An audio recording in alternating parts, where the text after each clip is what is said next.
Welcome back to visual journaling for spiritual growth and stress relief. If you joined me recently for the collage 2, the archetypes collage, this is how I concluded my spread. And then I ended up going back and doing a quick, just a little collage reflection in my journal entry. So I just wanted to share where that was. Today's exercises are going to continue some of the work that we've been doing with patterns, and we talked a little bit about Zentangles in a previous session, and I shared, I can't find the page, doing the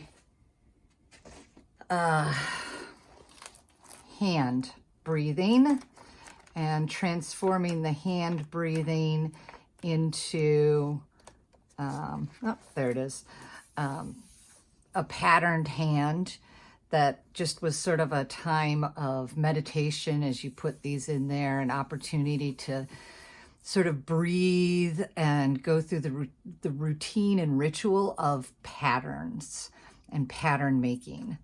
So we're going to continue that today, and I'm going to be working on one page. You can decide if you want to work on a double, a 2-page spread or on a single page.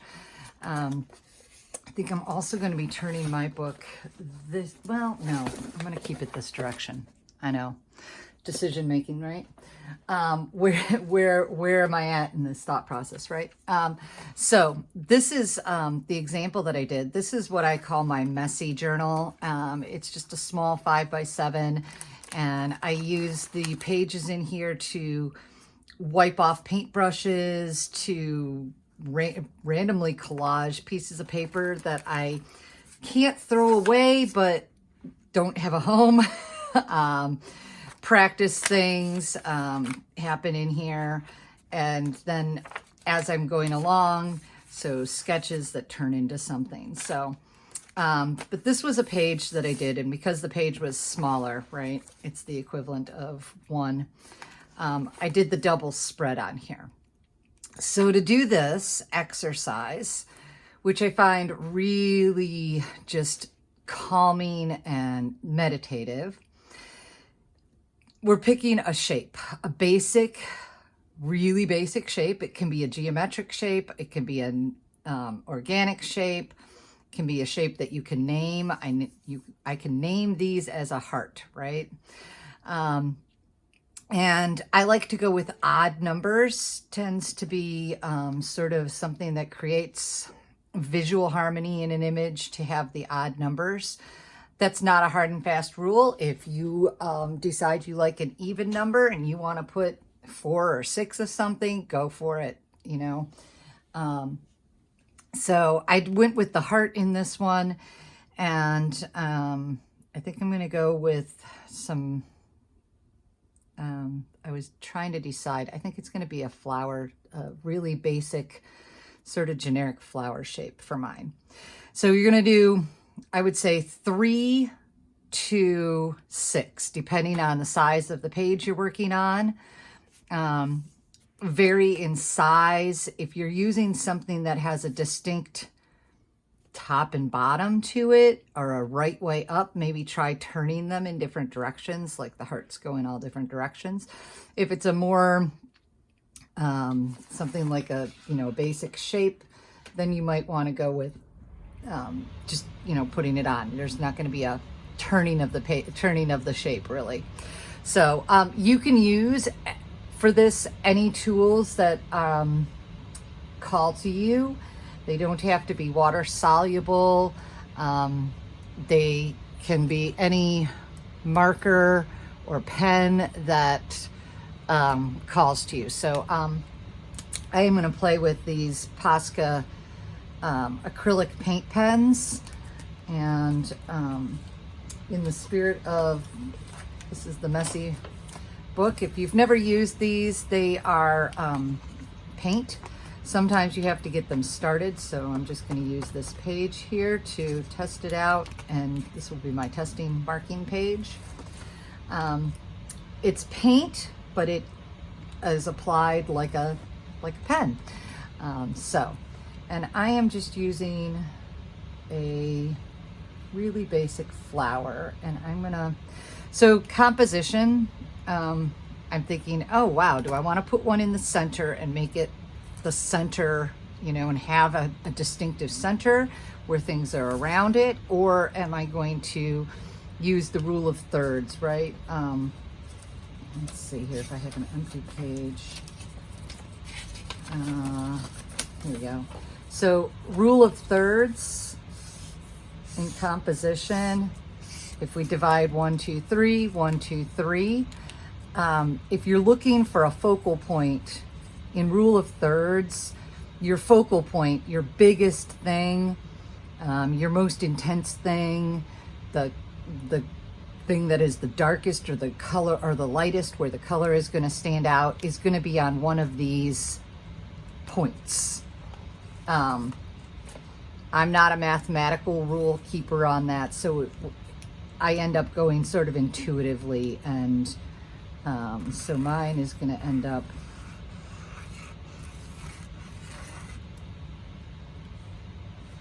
and I'm just going to put in different sizes.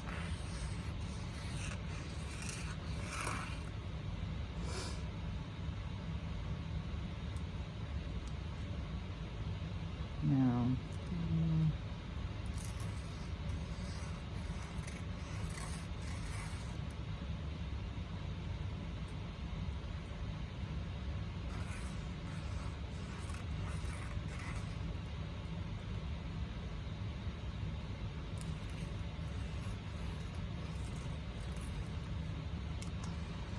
so there I have my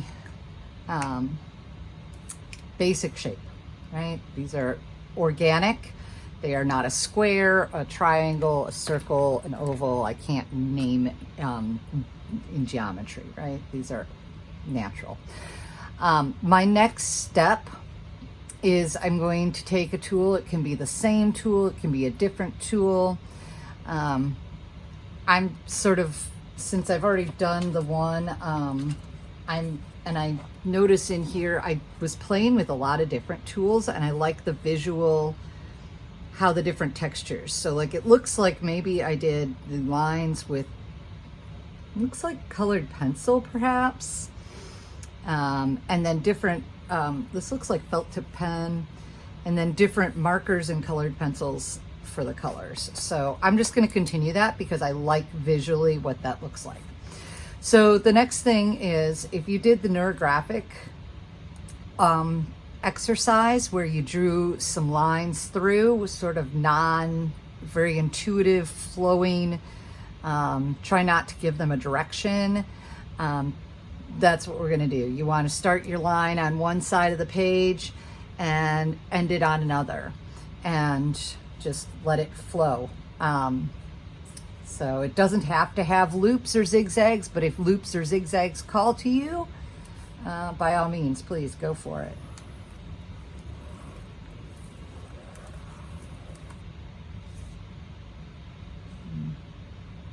My line got a little bit faded there, and I'll just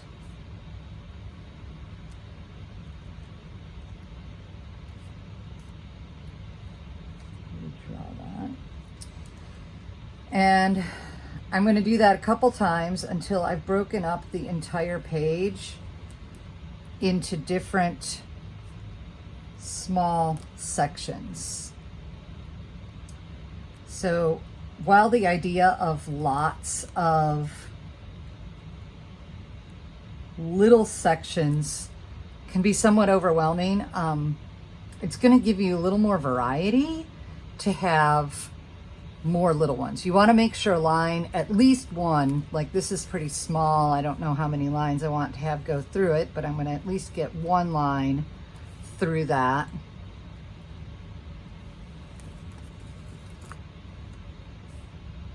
Through each of the shapes. Sorry, that was a poorly phrased sentence, that original sentence.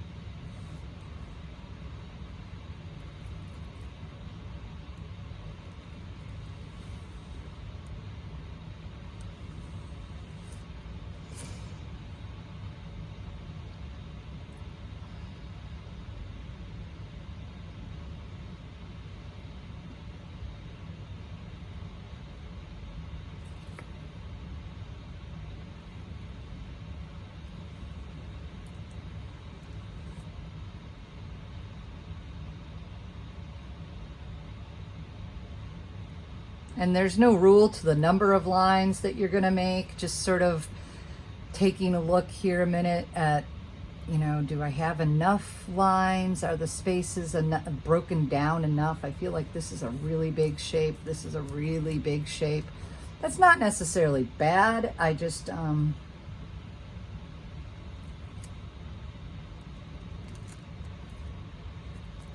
there we go. So my next step is to think about a color scheme, and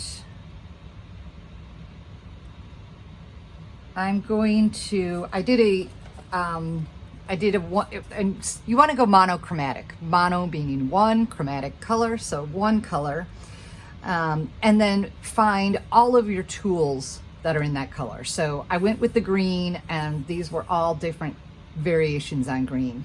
Okay, that's right on the edge, right? It's a blue-green. So whatever color you want to use, just go ahead and find in your collection of tools and materials as many of those as you can find, right? So I'm going to go with, I'm just thinking about, I think I'm going to stay away from my permanent markers like my Sharpies, because I'm afraid they're going to go through the page. And, oh, shouldn't be a hard decision, but for some reason it is. I'm going with yellows.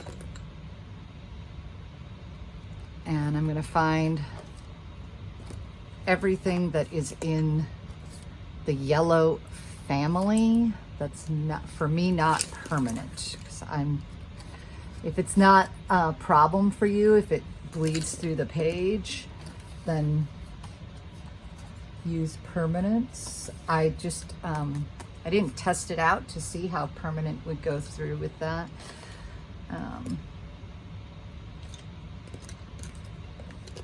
So, oh, that one won't go through. That's good. What else? What else? Anything else? Okay. So I'm just using all dry materials, but again, water soluble is fine because we're not adding water to it. So now I'm going to go through and I'm going to just work inside my shapes. So I'm going to add color to the shapes, the original shape. Each section is going to get a different color. And this is where it's just kind of, and I've got a lot here, so I'm feeling like I can just put one in each.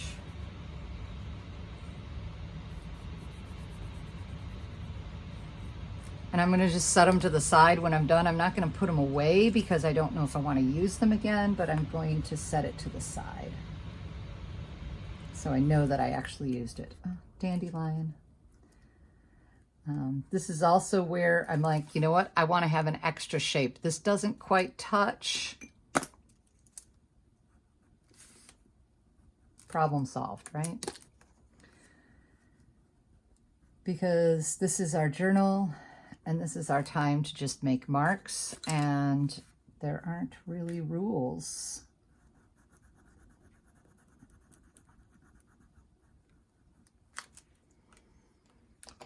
So I'm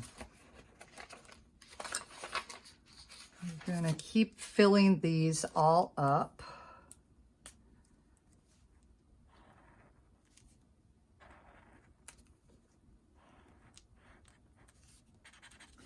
These, this is a Faber-Castell Pitt Artist Pen.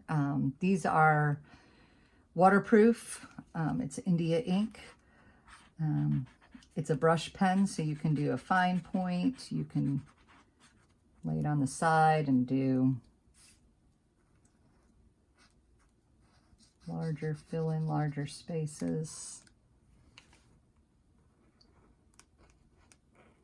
They come in sets or individuals. You can get them online. You can get them at Michael's. I'm feeling like I really need to make a second go through this one because I'm at that, I don't want to put one thing in there. So, yeah, problem solved, right?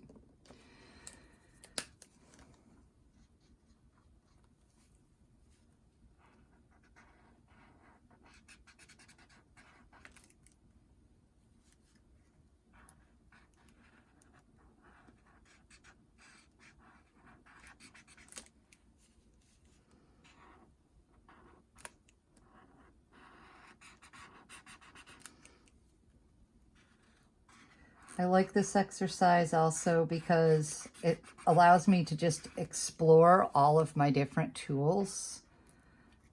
So if there's something I haven't really played with in a while, and I'm like, oh, what does that look like? How does that tool work? This is kind of a nice way to find out. This is Jelly Roll Metallic.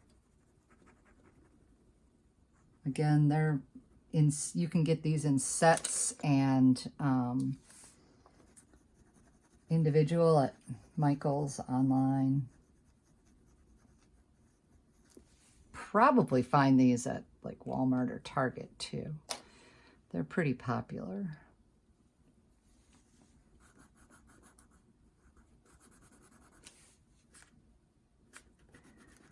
It's also fun to compare names of things, right? I did dandelion here, and next to it is yellow. So it's like, oh, that's, you know, how are they different? How are they similar? The yellow ochre compared to, this one is called yellow green gold. You know, they have these similarities to them, and how are they similar? How are they different? So that if you're working with them in another situation, you can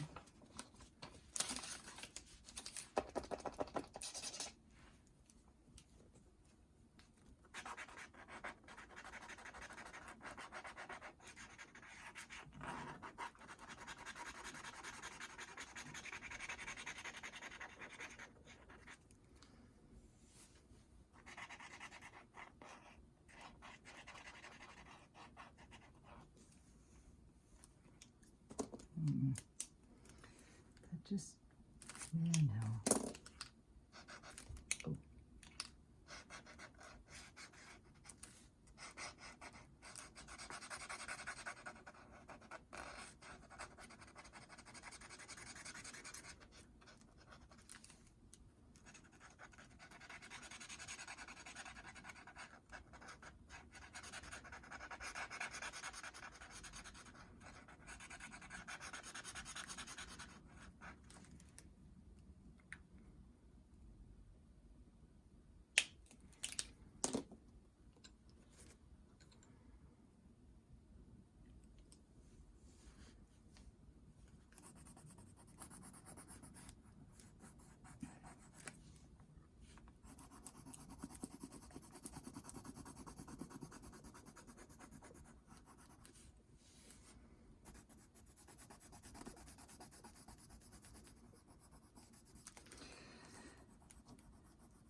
So there are different coloring techniques with the tools. I'm really focused just on the outline and fill in the shape. Because I'm not trying to make a you know, it's a journal page. Colored pencils do have some sort of waxiness to them, so you could use this as an opportunity to explore layering. So how many layers of a color? This is also a nice time to explore, vary the pressure, right? I pressed really hard here. I'm not pressing as hard here. So you're getting a lighter value, same color, same tool. Lemon yellow. I'm like, and I've got canary yellow left over here, and I'm like, ooh, what's the difference? Sometimes you can really see it when they're next to each other, but I'm not really seeing a big difference on the pencils themselves. I can do the vary the pressure within the shape, so pressing really nice and hard. Your colored pencil, as you layer it up, will start to get a little bit of a shine to it. And then I can ease up on the pressure and have a gradation, so light, medium, hard. I think this is going to get this.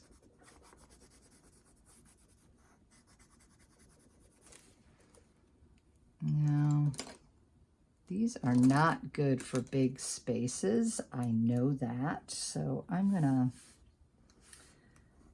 make that into a smaller space. And that.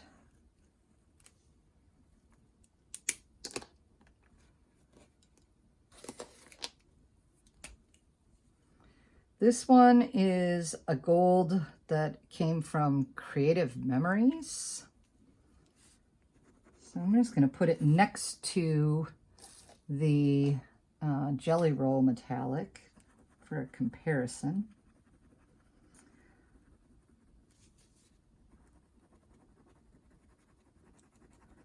I find these pens, these Jelly Rolls, it's a challenge to get a solid flat color.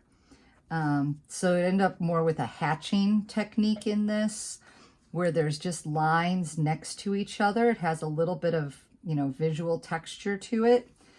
And if I want to darken it up, I just cross hatch or go across the, in the opposite direction.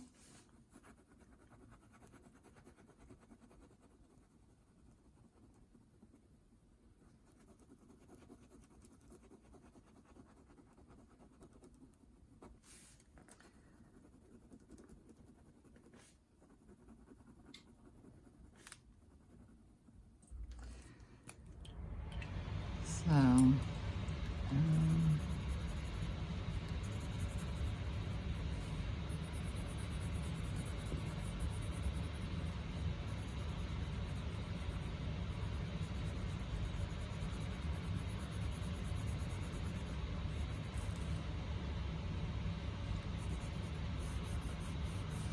the canary connects visually for me very much with the yellow from the Crayola marker. It's going to have a different visual texture because it's colored pencil versus marker, but just sort of an interesting. Now, what did I not put somewhere? I did not put dandelion in this one.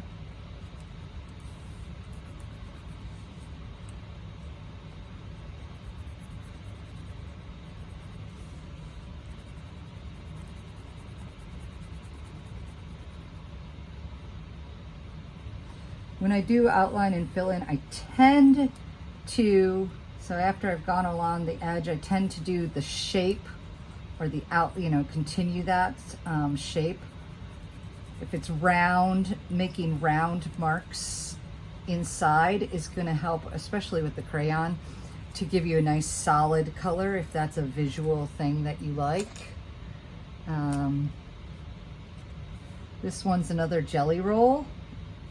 It appears to be different from the first one. Could be the same, just in better shape.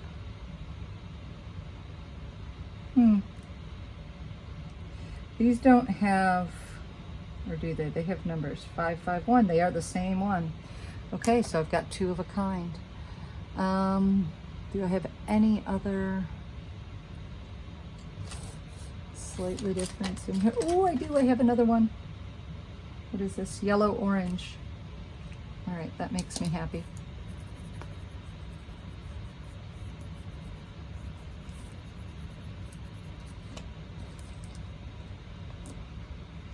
Yellow orange reminds me of the dandelion.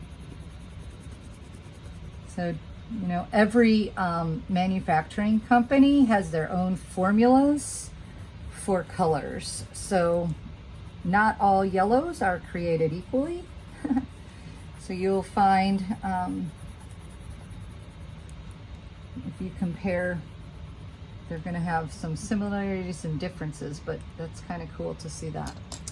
So now that I've got that, I'm going to switch to a felt tip pen. And the next exercise is just taking your time and filling each space with a different visual texture. And I made a list, let me see where I put it, of suggested textures that you might consider. I just saw it.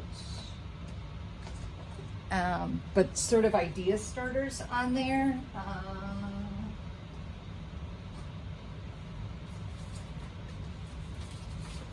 Here we go. So things you might, let's see if I can bring this down a minute. So if you just start with straight lines, right? How many different kinds of straight lines can you do? Vertical, horizontal, diagonal to the left, diagonal to the right, dashed, dotted, thick and thin. And then any combination of these, right? Could fill a space with wavy lines. You could fill a space with zigzags, with loops, filling with geometric shapes. So filling with something like these rectangles, ovals, circles, diamonds. I don't know if diamond is really a geometric shape. There's some elementary school teacher out there who is thinking about their geometry unit and they're yelling the name of it. This one is triangles that are not filled in. What if you did them not filled in, and combination. Organic shapes, combining different shapes together. Different kinds of dots. So I have dots that are very orderly here. They're all, is that in there? Yeah. So they create concentric circles around a central dot down here. So I started in the middle, and then a ring without filled in, a filled in ring, and then unfilled. Dots or circles that are close together in all different sizes. Rows of dots that are solid and all the same.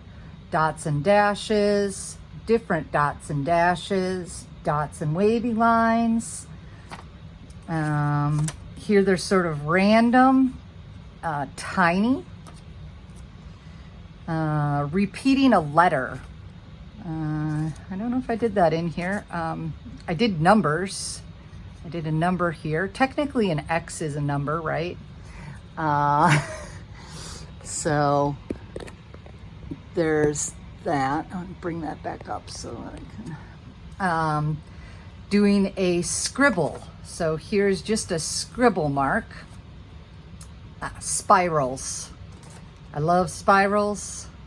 Here's a spiral, here's a variation and a wavy line spiral. Concentric shapes remind me of spirals visually, little tiny spirals. Feathers, scales, fur. So this is, let's see, sort of scale-like, feather-like. What kind of marks for you would show fur? Weather symbols. I was thinking, water droplets. I guess waves are not really weather, but you know, could be flowers, could be snowflakes, could be sunshines. Fingerprint, concentric circle is sort of like a fingerprint. Plant inspired, so flowers, repeating small flowers, trees and bark texture, leaves. This is kind of a leaf-like. Here's another leaf. Yeah. Checks, pluses, crosses, and arrows. So little checks in here, arrows. These could be snowflakes, stars, loops. So really, there's a lot of different textures. If you're really stuck, you know, you can look at some Zentangle patterns. So if you have a Zentangle book or just do a search online, you'll find lots of these patterns in here where you can follow the steps to create the texture. You can also just look at different rugs, or if you look up some Oriental rugs, those have some great patterning in them that sometimes inspire. So and this is not intended to be a one sitting thing. You might be done for the day at just doing this, at being at this stage, and then coming back to it when you need a few minutes to center your mind and just starting to fill in a space or two. I find that I start working on it and my brain just really calms, and I'm thinking about the marks and becoming absorbed in that and in the flow of those marks. So happy patterning and mark making. I hope you find some meditative moments in mark making. So have a great time.